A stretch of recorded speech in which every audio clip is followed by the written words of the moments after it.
नांदेड़ जिला मध्यवर्ती सरकारी बैंक के संचालन मंडल की पंचवर्षीय चुनाव प्रक्रिया को लेकर राजनीतिक हलचल अब तेज हो गई है। चुनाव के लिए नामांकन पत्र दाखिल करने का आज आखिरी दिन था। इसी दौरान राष्ट्रवादी कांग्रेस पार्टी के उमरी नगर परिषद के उपनगर अध्यक्ष कैलाश गोरठेकर ने अपना नामांकन पत्र दाखिल किया। नामांकन दाखिल करने के बाद मीडिया से बातचीत के दौरान कैलाश गोरठे ने अपनी जीत को लेकर विश्वास जताया। उन्होंने कहा कि उन्हें पूरा और मुख्यमंत्री और सांसद अशोक चौहान का आशीर्वाद प्राप्त है, इसलिए इस चुनाव को लेकर उन्हें किसी भी तरह का तनाव नहीं है।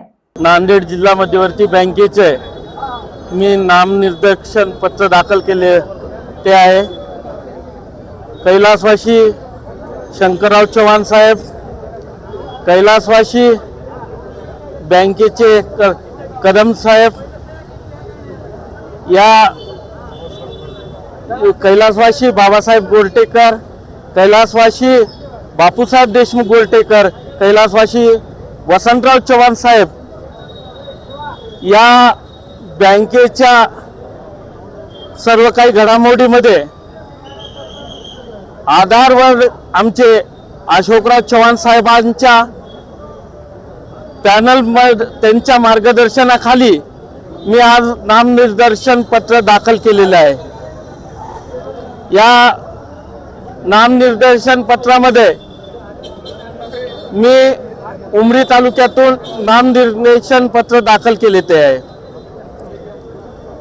आपल्यापुढे कोणाचं आव्हान आहे का?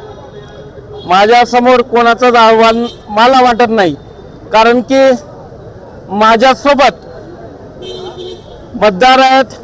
कैलासवासी बाबासाहेब गोरठेकरांचे समर्थक वंगलवार सावकार असतील, कारलेकर काका असतील, कारण की माझं वय जेवढं आहे त्यांचा त्यांच्याजवळ अनुभव आहे। त्यांचा नातू आज मी तिसरी पिढी बँकेत पहिलं 5 वर्ष काम केले ते आणि पुन्हा मला टेन्शन नाही। त्याच्यामध्ये मला अशोकराव चव्हाण साहेबांचा आशीर्वाद असल्यामुळे तर काहीच टेन्शन वाटत नाही मला।